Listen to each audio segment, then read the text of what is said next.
አሜን። አሜን። እግዚአብሔር አምላክ ወዶ ተወደዳችሁ ለቤተ ክርስቲያን አገልግሎት የምትፋጠኑ ሰውን ከእስራት የምትፈቱ አባቶቼ ካህናት፣ ወንድሞቼ ዲያቆናት፣ አባቶች፣ እናቶች፣ ሰንበት ተማሪዎች በወደደን ባከበረን በልዑል እግዚአብሔር ሰላም እንደምን ቆያችሁ? እግዚአብሔር ይመስገን። እንደምን አላችሁ? እግዚአብሔር ይመስገን። እንደምን ለዚህ ሰዓት ደረሳችሁ? እግዚአብሔር ይመስገን። ሰማይን በስንዝር የለካ ውኆችን በእጅ የሰፈረ ሰፍሮ የሚገዛ የዘላለም ንጉሥ ጌታ እግዚአብሔር ሁሉን ከእርሱ ለእርሱ ያደረገ ለዘላለም ከብሮ የሚኖር አምላካችን እግዚአብሔር ስሙ ለዘላለም የተመሰገነ ይሁን። አሜን። ልጅ ተመስግኖ እናፈቅርምና የዓለም መድኃኒት መድኃኔዓለም ኢየሱስ ክርስቶስን ያስገኘችልን እመቤታችን ቅድስት ድንግል ማርያም ገና ሰማይና ምድር ሳይፈጠር በእግዚአብሔር ልቦና ታስባ የነበረች የሙሴ ጽላት የያዕቆብ መሰላል ቤዛዊት እናታችን ቅድስት ድንግል ማርያም ስሟ ለዘላለም የተመሰገነ ይሁን።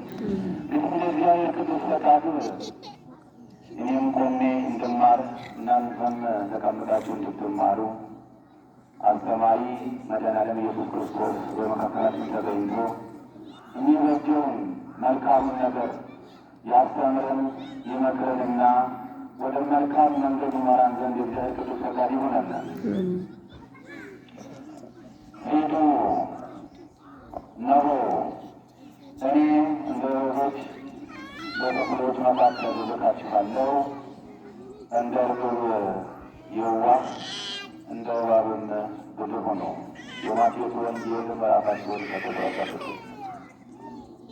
ሂዱ እነሆ እንደ በጎች በተኩላዎች መካከል እልካችኋለሁ፣ እንደ ርግብ የዋህ እንደ እባብም ብልህ ሁኑ።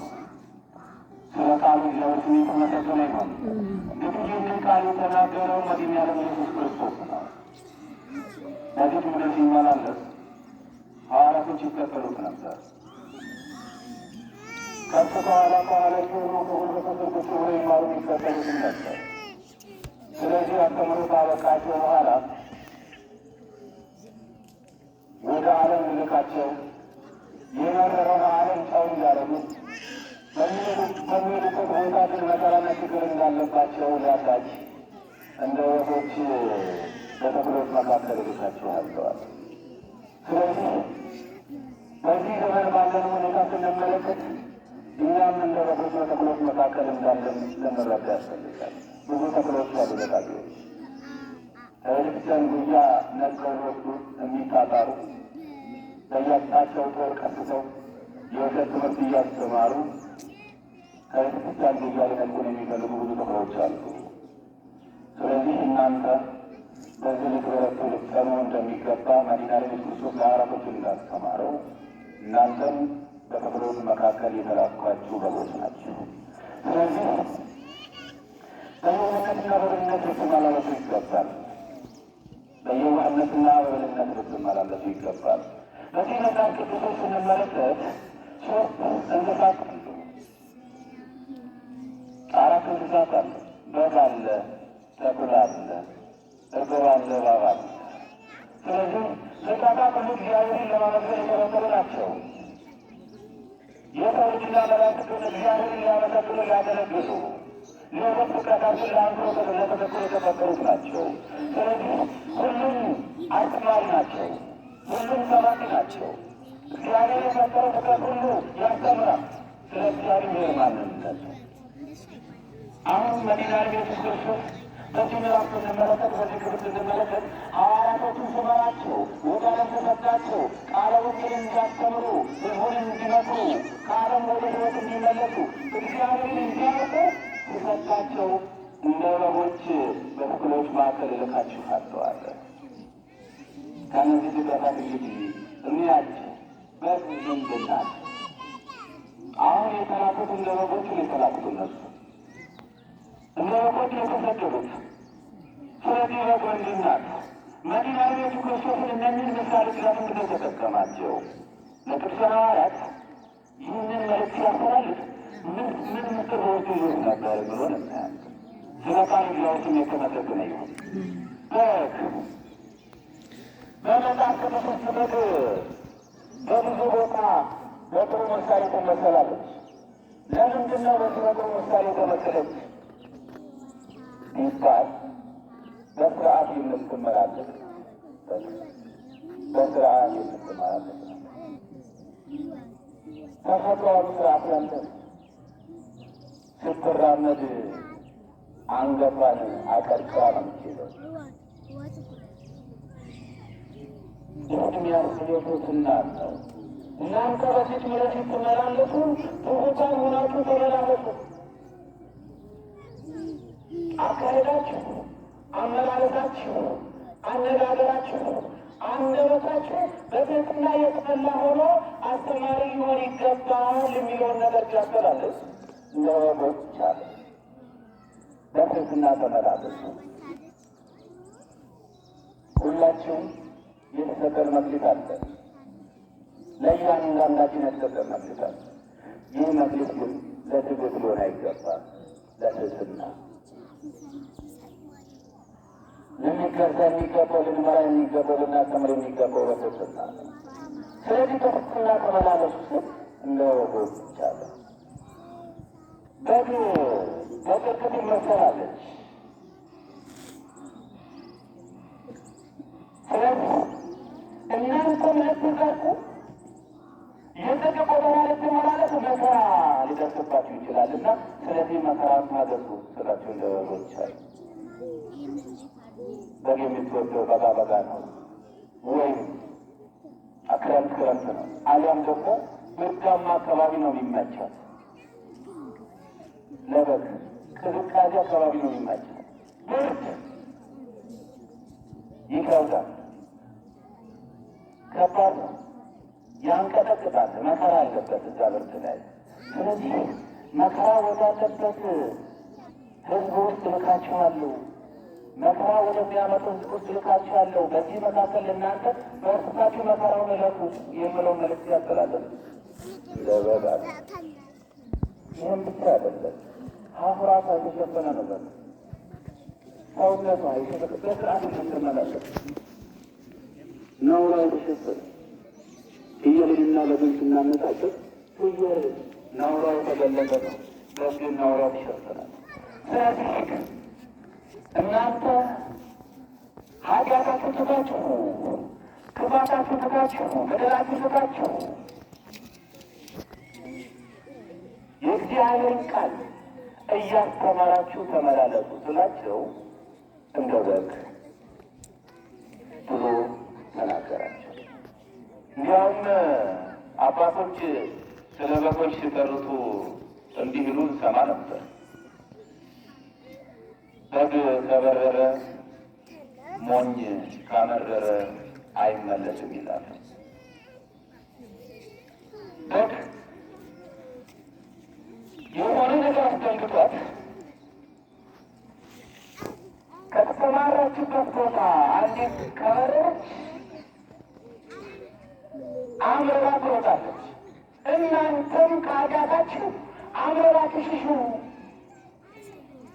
ከበደላችሁ ከክፋታችሁ አምርራችሁ አንዴ ከመጣችሁበት ብላችሁ ከመጣችሁበት ከኃጢአት መንገድ አምርራችሁ ሽሹ፣ ራቁ። ወደ ኋላ አትመለሱ፣ ወደ ጥንቱ ኃጢአት ተመርጣችኋልና በተመረጣችሁበት መንገድ ወደ ሕይወት ጎዳና እናንተ ምኑ ሕዝቡንም አትሂዱ ሲል ለበጎች አለ። ሌላው በግ ባስተማሩባት ቦታ ትቆያለች። እረኞች ታውቃላችሁ፣ ለእረኝነት የሚያስቸግረው ፍየል እንጂ በግ አይደለም። ፍየል ለእረኝነት ያስቸግራል፣ አይቀመጥም፣ ይቅበዘበዛል። ቀኝ ስሉት ግራ፣ ግራ ስሉት ቀኝ ይላል። ስለዚህ ለእረኛ ያስቸግራል። በግ ግን ባሰማሩባት ባስቀመጡበት ቦታ እዛው የተሰማራች ትቆያለች። ስለዚህ መዲናዊ ኢየሱስ ክርስቶስ ሐዋርያቶችም እንደ በግ ስላቸው እኔ እንዳስተማርኳችሁ፣ እኔ እንደመከርኳችሁ፣ እኔ ጉልበት ስር ቁጭ ብላችሁ እንደተማራችሁ እኔም እንዳስተማርኳችሁ በተማራችሁበትና በተረዳችሁበት ጸንታችሁ ኑሩ ስላቸው እንደ በግ አለ። ስለዚህ እነኝህ እንስሳታት ለእኛ ለትምህርት ይሆናሉ፣ ለትምህርት ይሆናሉ። ለዚህም ሐዋርያቶችን እንደ በጎች ብሎ በምሳሌ ያስቀመጣል።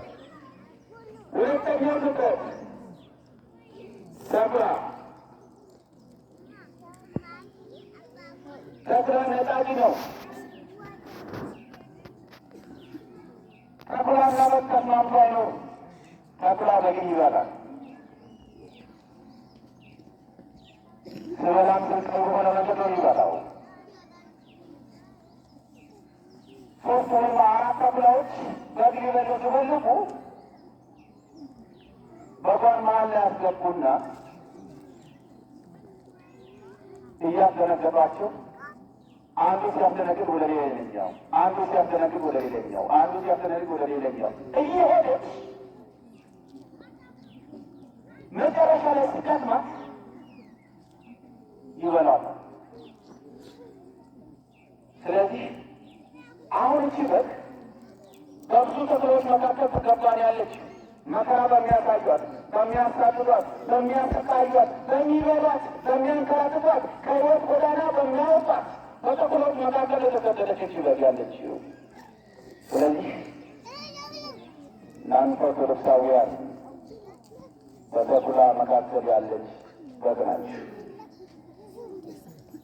ስለዚህ ልትጸኑ፣ ልትበረቱ ይገባል፣ ልትጠነክሩ ይገባል። ከወቶ በበለጠ መልኩ ክርስቲያናዊ ጥንካሬ ሊኖራቸው ያስፈልጋል። ብዙ ተኩላዎች በዙሪያችሁ ይስላሉ።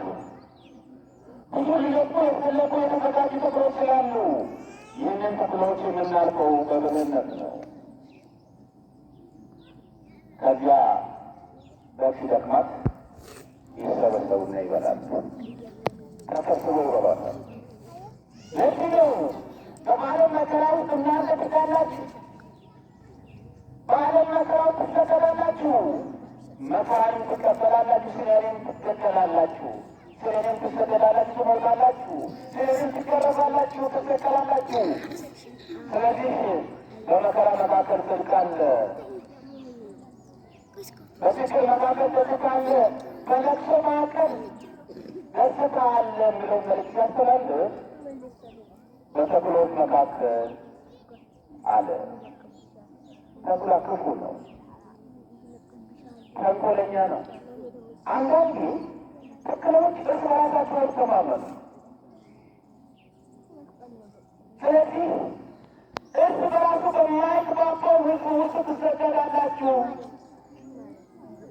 እርስ በራሱ በማይስማማ ሕዝብ መካከል ትሄዳላችሁ።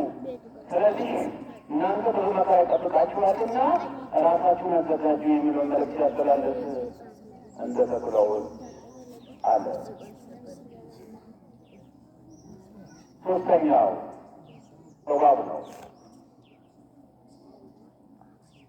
እባብ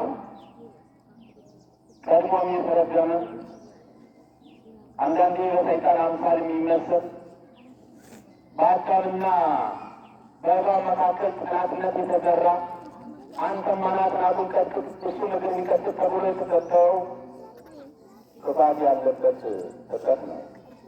በክፋት ምሳሌም የሚመሰል ነው። እንዲህ ሆኖ ግን ብልህ ነው፣ ብልህ ነው። ለዚያ ነው እንደ እባብ ብልህ እንደ እርግብ እየዋህ ሁኑ ያላቸው።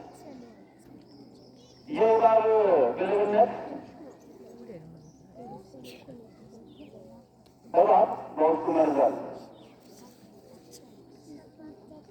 ውሃ ሊጠጣ ሲፈልግ ያንን መርዝ ከውጭ ነው የሚያስቀምጥ። ምክንያቱም ያ መርዝ ውሃ ሲጠጣ አብሮ በሰውነት ውስጥ ከገባ ይገለዋል። ስለዚህ እንዳይገለው ያንን መርዝ ውስጥ ያስቀምጥና ውሃውን ይጠጣል። እናንተም በውስጣችሁ ያለው መርዝ ክፋት ካለው ክፋት ይውጣሉ፣ በደል ካለው ክፋት ይውጣሉ። እግዚአብሔር የሚያሳዝን ነገር ካለ ከውስጣቸው አውጥታችሁ ጣሉ ስላቸው እንደ እባብ ልንልኮን ይገባቸዋል። ስንመላለስ በብልህነት ልንመላለስ ይገባል። ለምን በተክሎች መካከል ስላለ። ሌላው የእባብ ብልህነት እባብ ቸግሬ ሲወጣ በፀሐይ በኩል አደረግ ይወጣው። ፀሐይ በምስራቅ በኩል የምትወጣ ከሆነ በምዕራብ በኩል ይወጣል። ወደ ምዕራብ የሚያተከፍተች ከሆነ ደግሞ በምስራቅ በኩል ይወጣል። ለምን? ወደ ላይ ሲወጣ ፀሐይ ሙቀቱ አብሮት እንዳይጥለው በዚያ በኩል ይወጣል። ስለዚህ በብልህነት ወደ እንጨት ይወጣል ማለት ነው። ይህ ብቻ አይደለም። የባየዋል ብልህነት ያኔ ምድር በምድር ውሃ በኖኅ ዘመን ስትጠፋ እግዚአብሔር ኖኅን እንዳገቡ ከየተካታቶችና ሴቶች አድርጎ እንዳስገባ እንዳዘዘ መሰረት እባብን ገብቶ ነበረ። አጠገቡ ላይ ደግሞ እርግብ ነበረች። የዋህ ናት እርግብ። እንቁላሏን እባቡ ቦታፉና ከብቶ ነበርና እንቁላሏን በእርግብ አፍ ላይ ትጥላለች። በእባብ አፍ ላይ ትጥላለች እርግቧ። አሁን ይሄ እባብ የንብር ዋና ያለው ኖኅን ያስገባው። ስለዚህ ይህን እንቁላል ምን ማድረግ አለብኝ? እንቁላሉ ከአፉ ከመርከቧ ወጥቶ ይጥለኛል። ስለዚህ ምን ማድረግ አለብኝ? እንቁላሉን ማቆየት አለብኝ ብሎ ማዋጥ የሚገባውን እንቁላል በአፉ አቆየ። ብልህነት ነው። ስለዚህ ሞትን የሚያመጣ ነገር ካለ ክርስቶስን ብቻ እዩት። እኔ ያስተማርኳችሁ ትምህርት እዩ። ከትምህርት ፈቀቅ እንዳትሉ፣ በተማራችሁበትና በተረዳችሁበት ጸንታችሁ ቆዩ ስላቸው እንደ እባብ አለ። ሌላው እባብ አጋጣሚ ሆኖ ሰው ካገኘው ሁላችንም የምናውቀው ስራውን ልመታ ነው የሚፈልገው። ሰው አናቱን ልመታ ነው፣ ጭንቅላቱን ልመታ ነው የሚፈልገው። ለምን ቶሎ የሚሞተው ጭንቅላት ብሎ። ስለዚህ ምን ይከላከላል? ጭንቅላቱን ይከላከላል እባብ። የእናንተን ራስ የሆነው ክርስቶስን ጠብቁ። የቤተክርስቲያን ራስ ክርስቶስ ነው። የእናንተ አስተማሪ ክርስቶስ ነው። ስለዚህ ራስ የሆነውን መምህር የሆነውን አስተማሪ የሆነውን እናንተ ለዚህ ያበቃውን ክርስቶስን ጠብቁ ስላቸው እንዳባባለ። ስለዚህ እናንተ ቤተክርስቲያናችሁን ጠብቁ። ክርስቶስ የቤተክርስቲያን ራስ ነው። ቤተክርስቲያናችሁን ጠብቁ። ልትጠነክሩ ይገባል። ልትበረቱ ይገባል። በተኩላ መካከል ስላላችሁ ከዚህ ቀደም ከነበረው ብርታት ይልቅ ዛሬ ደግሞ የበረታቱ ልትሆኑ ይገባል። ምክንያቱም ሰይጣን ሊያጠምደን የሚዘረጋው ወጥመድ ቀላል የሚባል ስላይደለ እናንተም በጻድቅ ክርስትናችሁንና ብርታታችሁን ልታጠነክሩ ያስፈልጋል።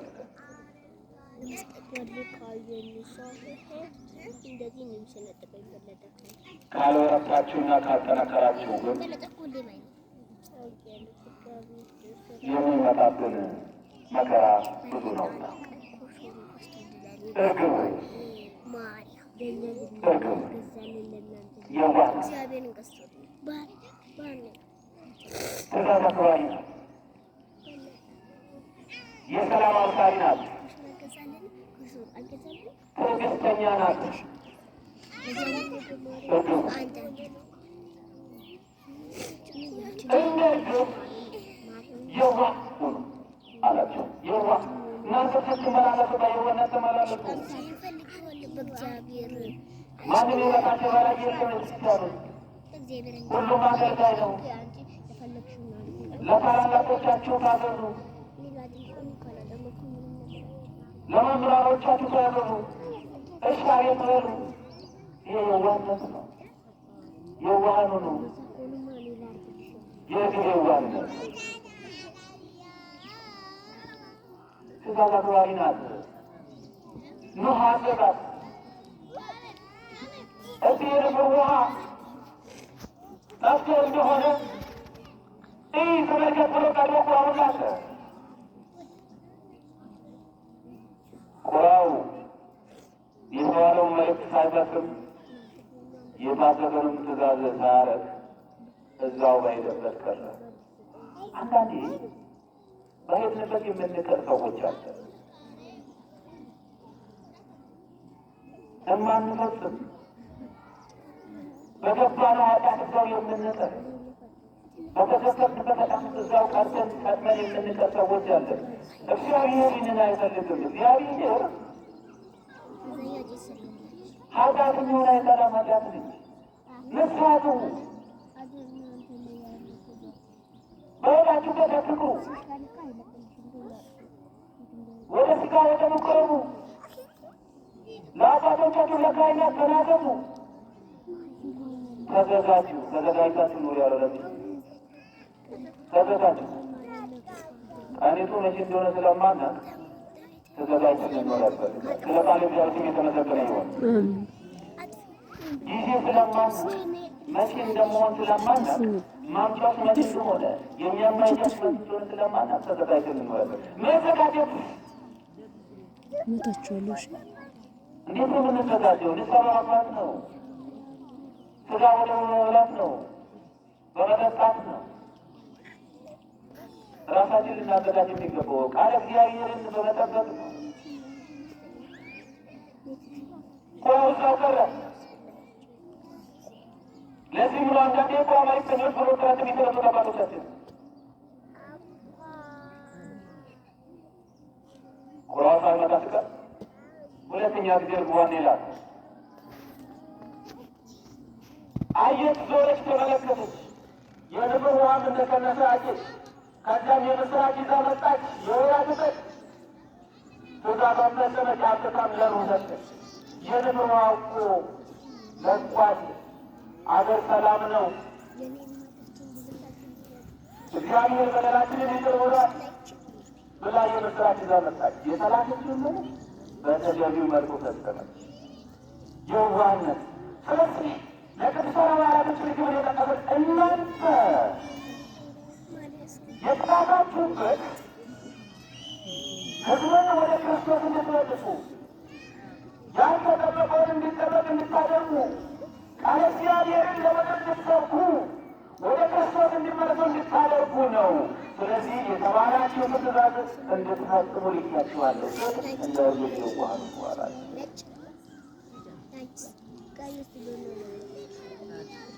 እርግብ የዋህነቷ ለባሏ ታማኝ ናት።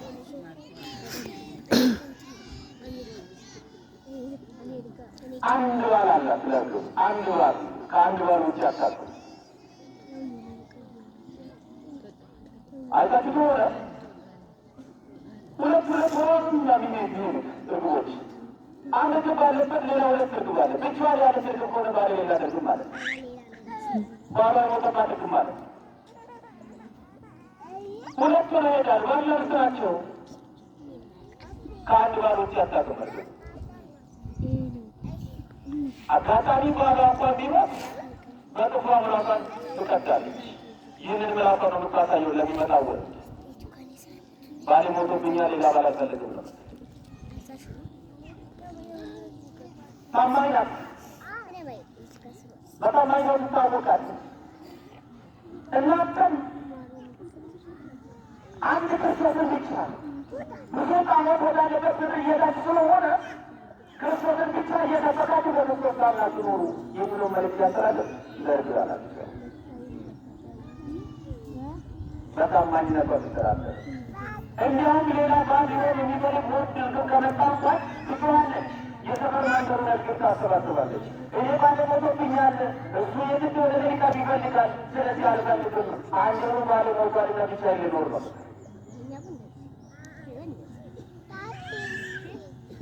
ለዚህ ነው ለግብ የዋህ ሆኖ ያላቸው የሰላም አብሳሪ ናት። ሰላምን አብስሩ ስላቸው የሰላም አብሳሪ ድርጅት ይሰለቀ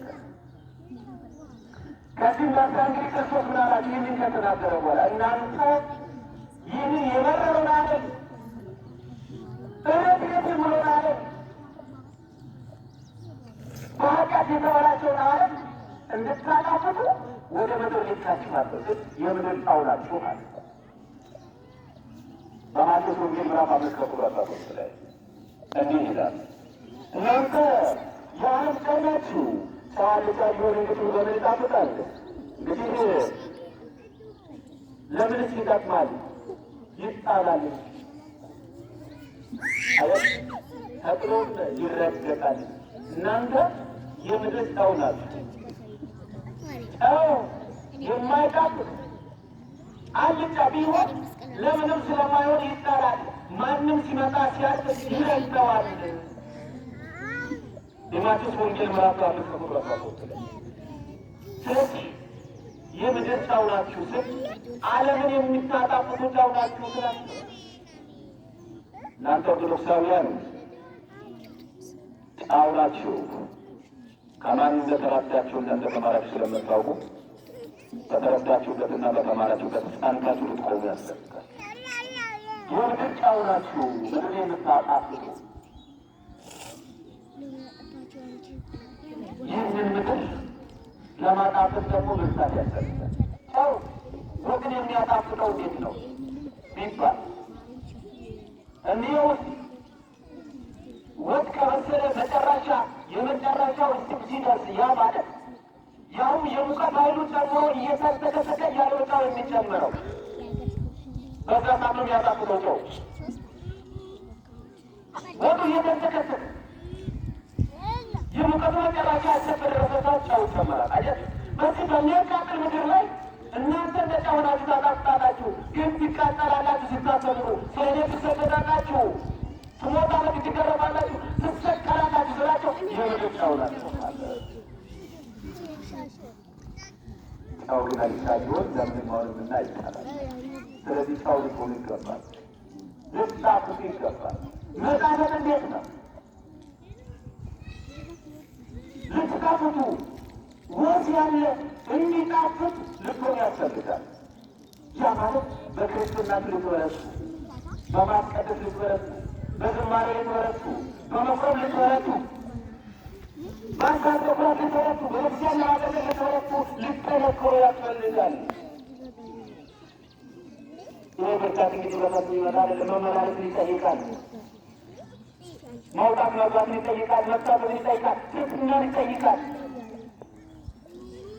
ይሄ የሕይወት ምዕራፍ ጉዞ ነው።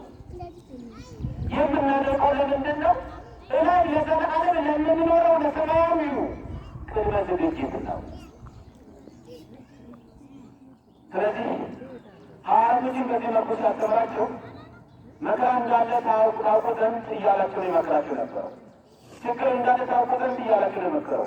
በአንጻሩ ጻድቅ እንኳን በመከራ ጸጥ ከሆነ እኛ ኃጢአተኞች እንዴት እንሆናለን? ጻድቅ በመከራ ነው ጸድቀው።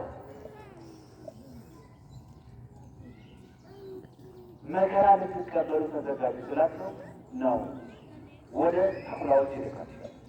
ስለዚህ በመጽሐፍ ቅዱስ ውስጥ በታሪካት ውስጥ አንድም ጻድቅ ያለ መከራ ይጠበቅ የለም። ስለዚህ መከራ ልትቀበሉ ራሳችሁን አዘጋጅታችኋል።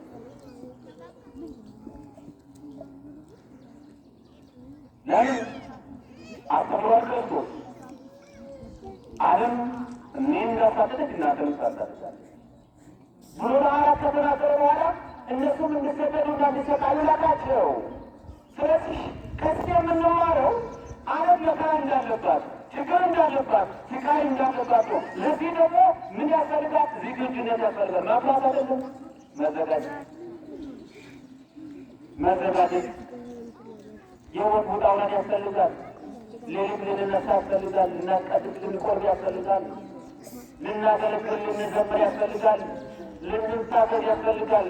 ወደ ቤተ መቅደሱ ሁሌ ልንመጣ ያስፈልጋል። ቤተ ክርስቲያን ውስጥ ቀርበን ልናነብ ልናነባ ያስፈልጋል። ምድር በትህትና ልንመላለስ ያስፈልጋል። ለዚህ ነው ቅዱሳን ሐዋርያቶችም እንደ እርግብ እልካቸዋለሁ። ከዚህ በኋላ ምን ሆኑ? ብርሃን ሆኑ። ለዓለም ብርሃን ክርስቶስን የሚሰብኩ ስለ ክርስቶስ የሚናገሩ ስለ ክርስቶስ የሚያስተምሩ ብርቱ ጠንካሮች ሆኑ። በማቴዎስ ወንጌል ምዕራፍ 5:4 ላይ እናንተ የዓለም ብርሃን ናችሁ፣ በተራራ ላይ የተሰራች ከተማም መሰወር አይቻልም ማለት የዓለም ብርሃን ናችሁ። በተራራ ላይ ያለ ከተማ ርቀት ላይ ይታይ። ስለዚህ እናንተ በርቀት ትታያላችኋል። ዓለምን ካልጫለት ወደ ጨውነት የምትመልሱ ከጨለማነት ወደ ብርሃን የምትመልሱ የዓለም ብርሃን ናችሁ አለ። እናንተም እዚህ ያላችሁ የኦርቶዶክስ ክርስቲያን ልጆች የዓለም ብርሃን ናችሁ፣ ብርሃን ናችሁ። ብርሃንና ጨለማ ይዋሃዱ፣ ጨለማን ብርሃን ያጠፋዋል። ስለዚህ ጨለማ የሆነውን ዓለም በብርሃን የለወጡ ሐዋርያቶች ናቸው። ከእነዚያ ከሐዋርያቶች ላይ ያለ